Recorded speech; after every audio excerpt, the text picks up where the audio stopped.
All right, joining me now, he is the lead draft analyst here at PFF, co-host of the Tailgate podcast with Austin Gale. It is Mike Renner. Mike, I was going to ask you if you had a chance to decompress already, but then I realized you put out a 23 mock draft, so I feel like the grind really never stops on your end.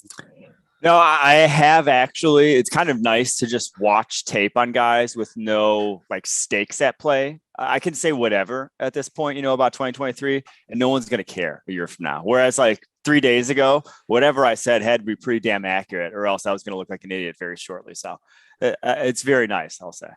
Yeah, for sure. I mean, really, like I was telling you before we got on here, those last 3 days are your Super Bowl. It's every scout Super Bowl. I like seeing George Payton in his press conference after the draft, just thanking every single scout by name, because again, those people don't get to see them that much, but they do all the work year round as the draft nears. And as I said, it is basically their Super Bowl, that entire draft, to see the draft haul that these teams end up with. So let's dive into this draft. And I just want to jump around the board, but before I do that, I want to start off with the quarterbacks, because I feel like that's where everyone starts nowadays. You know what I mean? So let me start off with, how do you explain what happened with all these guys, where they slipped, where only Kenny Pickett goes in round one, no one goes in round two, and then finally we get Renner to start off the quarterbacks in round three? How do you explain what happened there?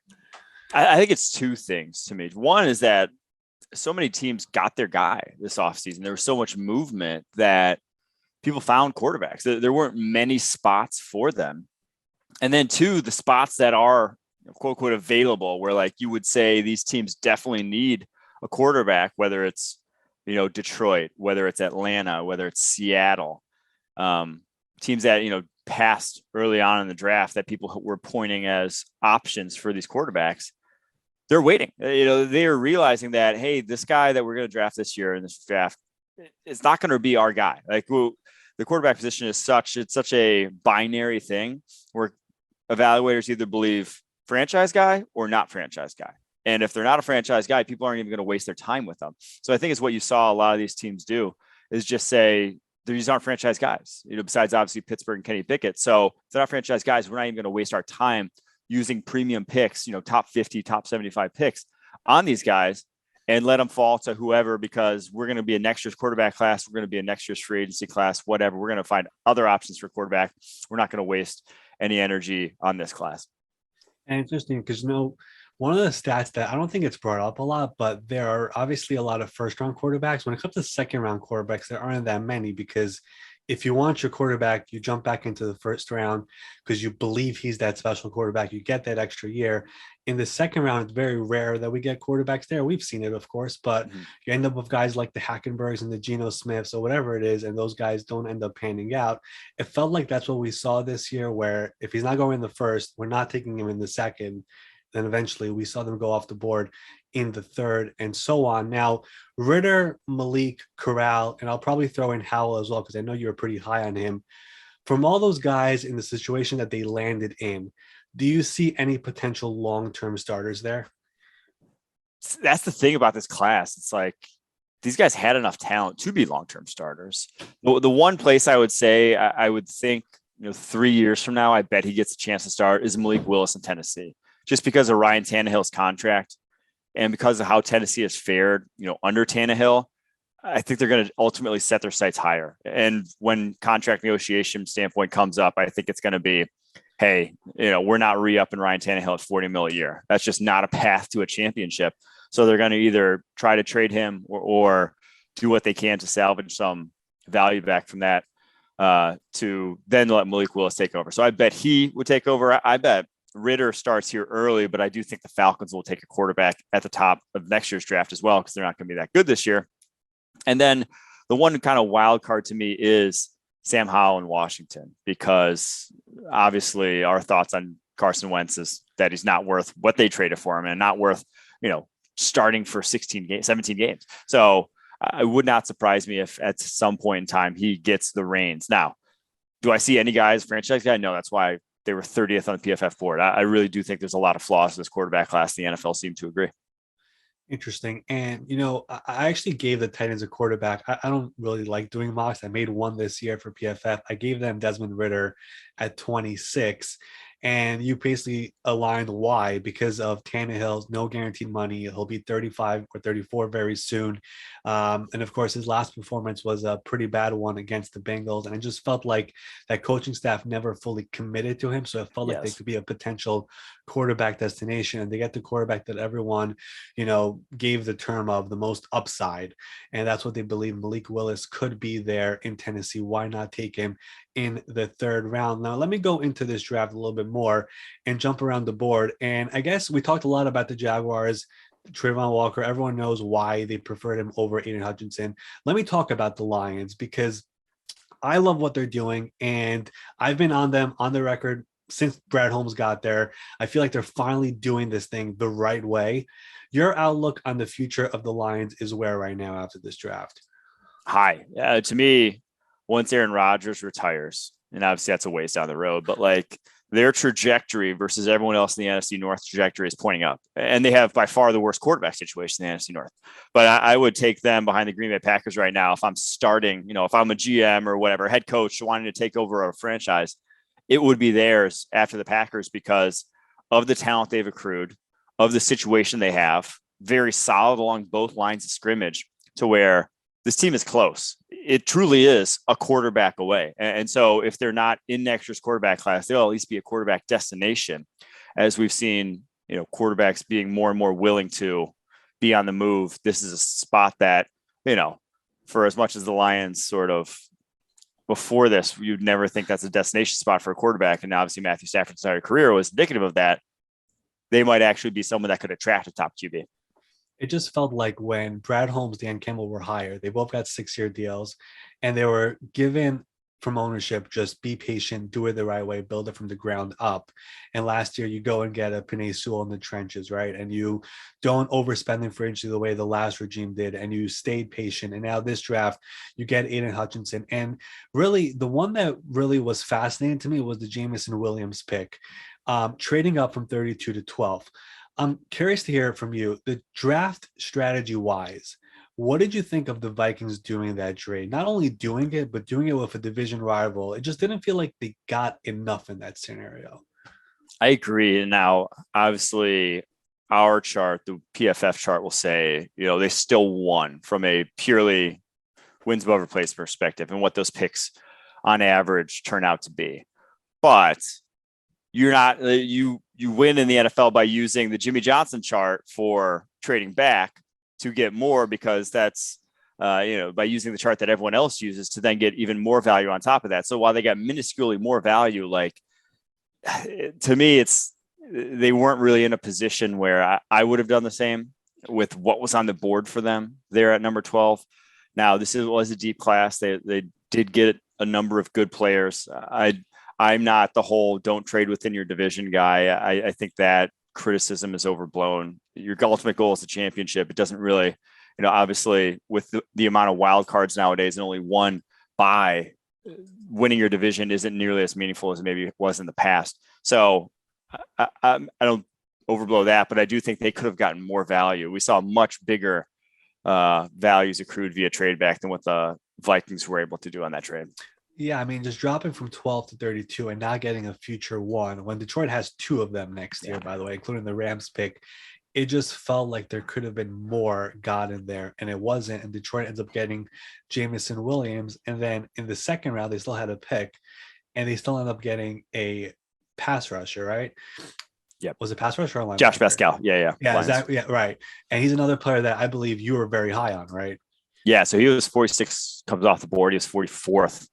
On our board, and now they got options on that D line because edge wasn't even really a need for them going into this. You had Romeo Okwara, you had Charles Harris, you have Julian Okwara, like you had guys who rushed the passer like well last year. Maybe you didn't have elite guys, but you had a number of them, and then to add two more guys with kind of inside outside versatility and where they win. That's just that third down package all of a sudden got a lot scarier. Yeah, and again, this is a team that I feel like they're adding a bunch of building blocks onto this roster, and eventually it's time to find the quarterback. Could potentially be next year. I felt like when they traded for Jared Goff, it was like a 2-year plan with you, Mm-hmm. and then eventually we'll go and find the right quarterback once we have a lot of core pieces in place on this roster. Definitely feels like they're headed in that direction. Let me go over to the Jets draft, which I think was universally praised. My question for you is Jermaine Johnson. When a player slips in the draft, it kind of sends sirens around the building, like what is going on over here? What would be the reasoning behind him slipping all the way down to 26 and the Jets ending up getting their guy? See, that one's tough because I always saw him in that range. I always saw him as kind of a fringe first round kind of prospect. And so to me, it was weird that they were considering him top 10 then. And I think a lot of the top 10 hype was driven by the fact that the Jets were interested in him in that regard. And the reports after the draft obviously being that if Garrett Wilson wasn't there at 10, Jermaine Johnson would have been the pick at 10. So that was always the weird, was him going that high. Now, him slipping down boards, it was more, and I think this got tweeted by someone, I can't remember who exactly it was on draft night. That was where obviously other teams saw him because they didn't see it as a massive value when you slip past the teens, past the early 20s, and teams looked elsewhere in this draft. So I can't really give you a great explanation because, like I said, that's where I always saw him going.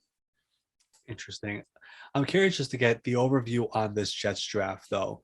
When it comes to the receiver they got in Garrett Wilson, was that a top guy you felt like they should have gotten, or would it have been a guy like Drake London who went 2 picks earlier?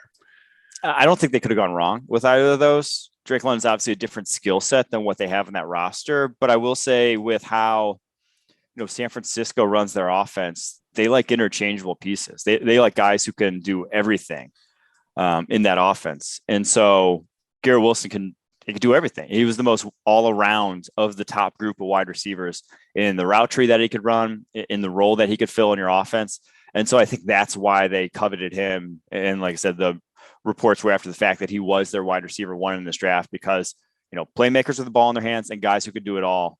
That's Garrett Wilson. He is both of those things. He was the top guy in that mold in this draft class. So not surprising that he is who they coveted in this draft. Sticking to wide receivers, the Washington Commanders had number 11, right? What did you think of them? Because they were there at 11 and they had options. They had Olave and Jameson Williams there. They dropped down to 16 only to draft a wide receiver in Dotson, who people felt like was a bit of a stretch. What did you think of that strategy? Yeah, that one, because they had to have seen him in a similar tier. With you don't make that move to make that pick if you don't see Chris Olave, Jameson Williams, and Jahan Dotson on near equal footing, because I think they knew the teams prior to them, whether it was the Eagles, Ravens, the teams right after the Lions there. I think they knew they weren't going wide receiver, or maybe they did misplay it. I mean, truthfully, I don't know exactly their strategy, but at the end of the day, I thought Dotson was in a completely different tier than Olave and Jameson Williams. Like far down the board if you're comparing those three wide receivers in my eyes and what he brings to the table. So that one really was probably the biggest eye opener in the first round. Well, to that point in the first round in terms of reach. Interesting. And I always felt like Jameson Williams was never going to be an option for them just because of the injury and just looking at the way the Commanders have been operating this offseason, where they've been so aggressive about right now, like the Carson Wentz trade. Let's not wait. Yeah. Let's just do this right now to get the guy into the building. It felt like they weren't willing to wait. I thought Olave made a lot of sense, but no, they trade that pick. New Orleans comes up, and their situation is very fascinating to me as well, because when you combine what they gave up to Philly to get that pick and then to move up to Washington spot, they gave up a lot. I believe it's 5 picks in total, including a future 1 and a future 2. I guess, how do you see Olave fitting in this offense alongside Michael Thomas? Because, again, that is a lot, and I guess he has to hit right away. Yeah, I think we can pretty clearly deduce that it was always for Olave. Everyone was like, oh, why are they flipping back into this year's first round? What are they doing? What's the reasoning? It was always because they wanted Olave. You don't do that and then make that trade once more to go get Olave unless that was the guy you were targeting all along. So I think that was, and then obviously next best tackle available was probably their other strategy with the other first rounder because they wanted both. But I do think it fits perfectly in the offense. That's why, quite obviously, that they made that move, is that they saw his skill set. They saw his ability to get down the football field, his ability to run a pretty healthy route tree and attack at the level of football fields. They just didn't have guys that could attack was the problem. Michael Thomas gets the reputation as an underneath route runner because he is limited in his speed that he brings to the table. And I was exceptional underneath, but he's going to run a different route tree than what Chris Olave is going to run. So I think what he brings to the table is just something they flat out did not have in that offense. No, definitely. And the rumors were true that the Saints made that trade because they want to add 2 impact players onto this roster. Right now, they believe they could compete in the NFC, a weakened NFC, in a division where they've beaten the Bucs 4 times in the regular season since Tom Brady came. Adding 2 cheap first-round talent onto this roster was always their goal. And they get Olave and Penny most likely to replace Teron Armstead. Now, I guess let me shift down a little bit more because the Patriots draft is the one that got all the attention after night 1. I guess, and actually overall, the entire draft was just mind-blowing to some people. I want you just to explain to me, I guess, just give me the context behind what you think could be going on over here. I mean, like someone told me the Patriots draft makes sense if they had like the Rams picks, but they didn't. They had the Patriots picks. So like, could you just explain, I guess, just give context to what do you think is going on over there? So they lost in back-to-back off seasons a lot of front office personnel, with Nick Caserio last off season. And then the Raiders GM, whose name escaped me right now. Yeah, the Ziegler's, the 2 Las Vegas. In back-to-back off seasons, you lost a massive chunk of your, not only front office personnel, but scouting staff. Like they had to backfill a lot quickly in that front office. And it looks like they just had a misappropriation of value on this draft class. And not that they selected bad players, but they quite literally selected role players in a way. And they selected a project guard to replace your, stud guard that you traded away. And maybe they're not going to play the exact same positions. Obviously, they had kind of a rotation at points during last season on their interior, and we'll see how Cole Strange fits in. And he's probably a little more versatile than Shaq Mason, but like your best case scenario is he turns into Shaq Mason with that pick number 29 overall. And you drafted a one trick speed guy in the second round and a very undersized corner in the third round. So your 3 premium picks, your 3 top 100 picks are just misvalued in where you got those guys. Now, maybe Marcus Jones was the right sort of range for him, and that's fine. But you got 3 guys who, in their best case scenario, you can go sign Will Fuller for like no money right now. You can go sign a starting guard for $8 million a year. You can go sign a slot cornerback that Marcus Jones profiles to for $8 to $10 million a year. Like these aren't expensive positions that they're filling with these 3 picks.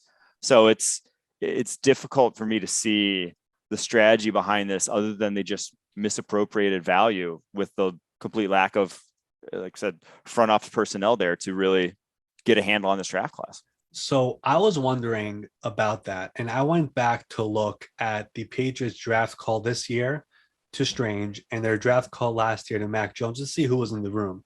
Ziegler was front and center in that draft room, but everyone else was still basically the same. Well, it was Matt Groh, Elliot Wolf, Matt Patricia. They're all still there.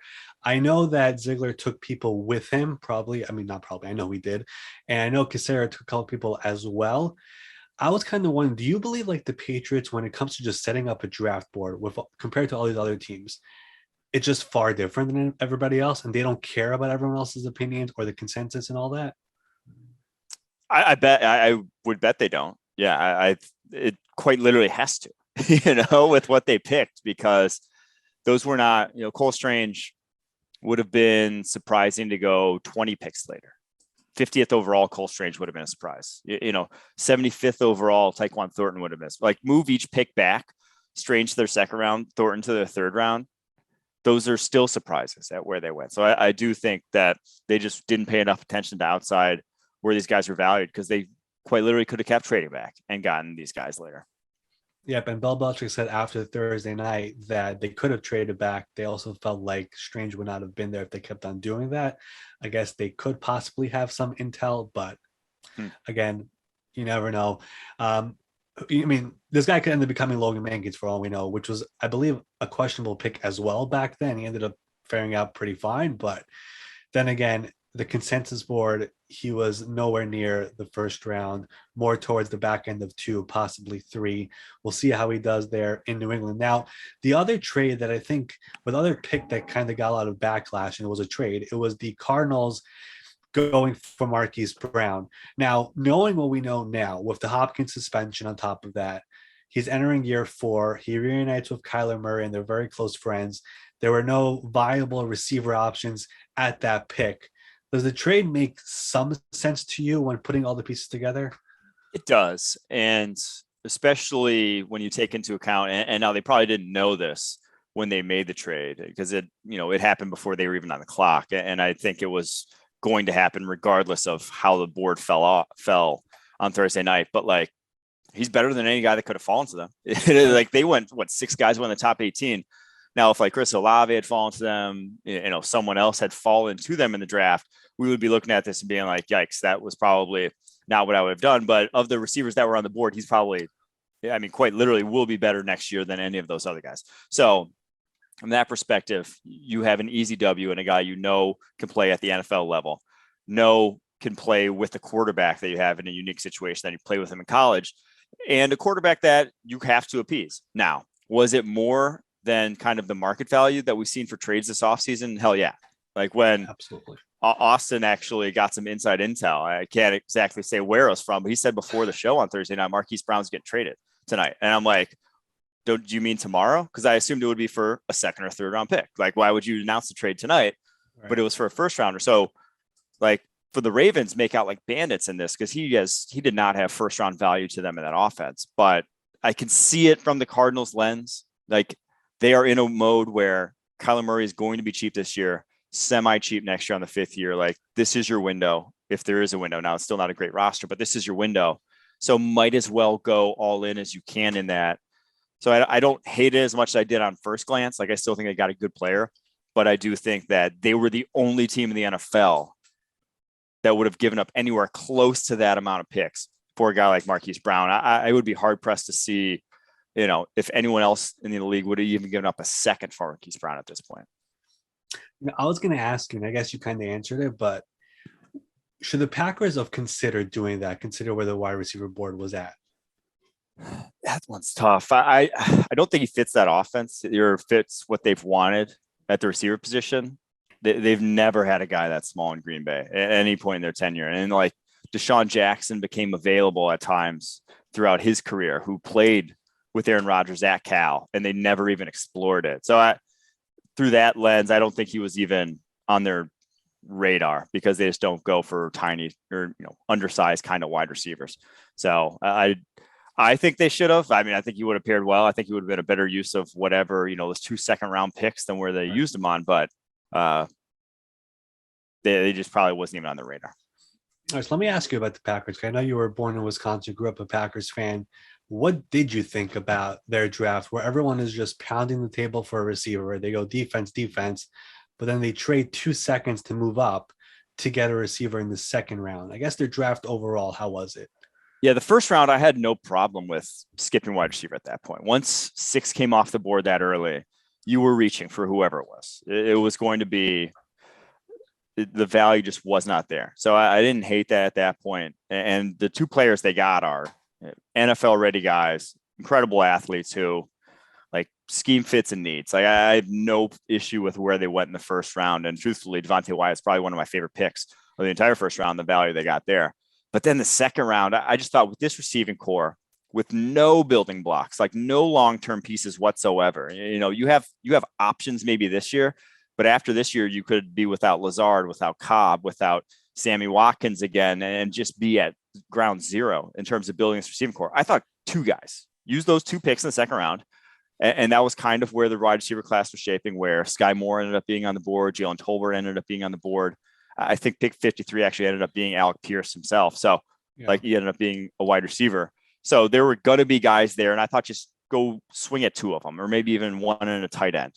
But using both of those to get Christian Watson, to me, was, I thought you just wanted more talent there. And now I like their 4th round pick in Romeo Doubs. And I think he could actually make an impact on that team. But the 2 picks for Watson was just a little rich for my blood. Is Watson somebody who could come in right away and make an impact? Because, when you're reading this stuff, it sounds like he needs some time. Yeah, that's the worry for me is your 2 picks for one guy who is kind of a project, who still needs to get stronger and still needs to get more physical to play in the NFL game. And truthfully, it may not be more than just a vertical threat at this point. And now we saw a lot of teams lose their mind for speed in this draft. Yes. Guys like Tyquan Thornton, Velus Jones go way earlier than anyone expecting just because they run low 4.3s. And so from that perspective, of the guys that were in the 4.3 speedster mold, he was the clear top tier of the guys that went in the second, third round. So I don't hate it from that perspective, but so we can replace that they lost with Marcus Valdes-Scantling and really did not have much speed in this receiving core. So probably that, if I had to pick a reason why they did it, is because they're just like, we're slow right now. Even if he is a project, we need that speed threat in our offense. All right, let me ask you some general questions here. Overall, which GM had the best draft for you? The Chiefs. I don't know how I can go differently, truthfully, because this may have been the most anyone's ever followed the PFF draft board in the 4 years I've been in charge of it, at least. For what Brett Veach did, where 4 of his first 5 picks were quite literally the top ranked guy on the PFF board at the time. Maybe he has our guide. I know. I've never seen anything like it. For his 5 day 1 and 2 picks, only Brian Cook was not the top ranked guy at the moment. And even he was still a value pick. Like, it wasn't a reach by any means. He was right where they drafted him, was right where we had him in the PFF draft guide. So it was truly like how we would have come away from a draft if we were the Kansas City Chiefs. The Sky Moore pick feels like a pick that he could immediately come in and just wreak havoc in that offense. Is that something you envision as well for this guy?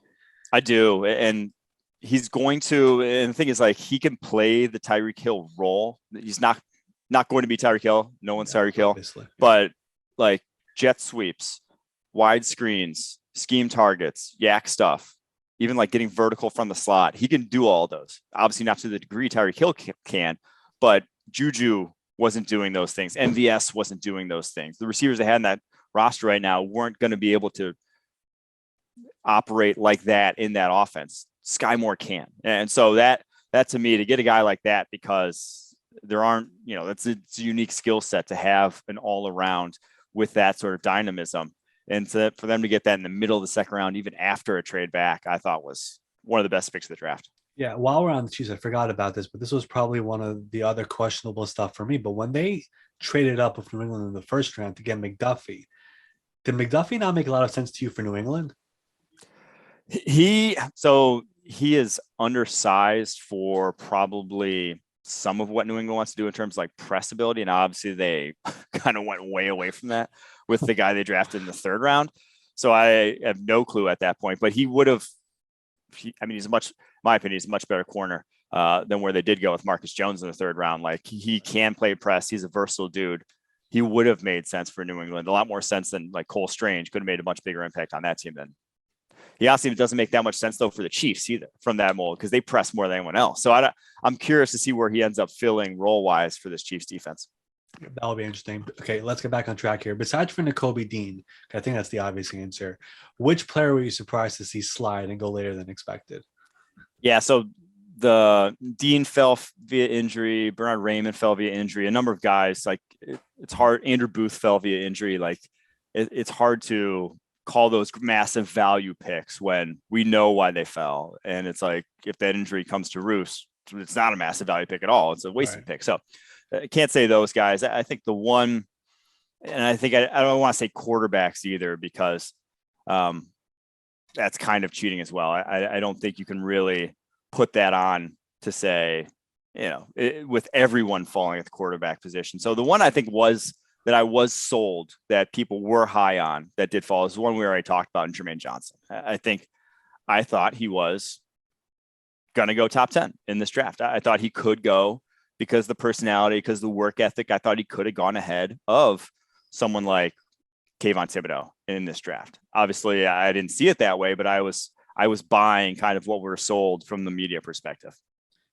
Interesting. That pick was, I mean, like I'll be honest with you, I'm just going back to the draft. I really never bought the 4 and 10 stuff. It just felt like it was coming from the local guys, which tells Mhm. me you're talking to the Jets people, which makes me feel like maybe they could have taken him for sure, but I just felt like it was never coming from the people that I would be trusting for the most part. And then I could have seen him obviously going top 15. I just never bought the 4 and 10 stuff. And while we're on this topic, the whole Debo Samuel thing at 10, I know the Jets wanted to do it. The leaked offer that came out, it came from San Francisco side, which is just basically the 49ers never engaged. And the original offer that was leaked was like the initial offer a team makes, and there was no counter offer coming Yeah. back. So I think that thing was overblown as well. The Jets would have obviously offered more. It just never got to a point where there were actual discussions. And of course, the leaked offer that came out, I think it was just the 49ers saying, hey, this is what we had, whatever it is. But I think the Jets would have definitely given out more if there was actual engagement going on, which there was not. Anyways, going back to where we were, speaking of these wide receivers, every year we see wide receivers drafted in the later rounds and they pop in their rookie year. Last year was Amon-Ra St. Brown. A few years ago, we had AJ Brown, DK Metcalf, Terry McLaurin. This wide receiver class was loaded. Which wide receiver drafted after round one could have that type of an impact in his rookie year? Well, I think Sky Moore could easily. Like I would not be surprised if he goes for over 1,000 yards as a rookie. He's just in the perfect situation for his skill set too. Going a little bit down the board though, and if sort of, I guess I'll give two guys. One is if Debo Samuel really isn't walking through the door for San Francisco. I could see Danny Gray playing a role in that offense shortly. I'm not going to obviously fill Debo's shoes, but just there would be snaps there to go around because obviously Brandon Ayuk probably fills whatever role Debo would have done in that offense with a similar skill set. And then Gray offers this vertical threat that you're going to want with Trey Lance. Like if he's the starter, you want a guy that can get deep because that is where he wins. And so Danny Gray with low 4.3s to me was kind of the best pure speed guy with a little bit more room for development. And I think he could be a Darnell Mooney-esque type of wide receiver and where he went and the ability he has for not a massive sort of guy. And the other one is, I think David Bell is just in a perfect situation to produce. The Purdue wide receiver who goes to Cleveland where it's Amari Cooper and nobody, and he's NFL ready in a lot of different ways. He's a very limited wide receiver athletically, but I think he just replaces Jarvis Landry in the role he had and a lot of those underneath targets and can do a serviceable job. So those would be the two guys I'd highlight that I think will produce early compared to where, they were drafted. Interesting. I think Jarvis Landry, by the way, is still an option to return to Cleveland. I just love Browns fans because yesterday they cut two kickers. One of them had the number 3 jersey, and they were like, "Oh my God, David Bell could get that jersey now." These Browns fans are kind of all in on David Bell, so I see where you're coming You got to from. be. I mean, when you're that desperate for wide receivers, you'll talk yourself into anybody. All right, a couple more here. Baker Mayfield kind of tied into all of this draft, and there's a lot of talk about the Panthers. He was not traded.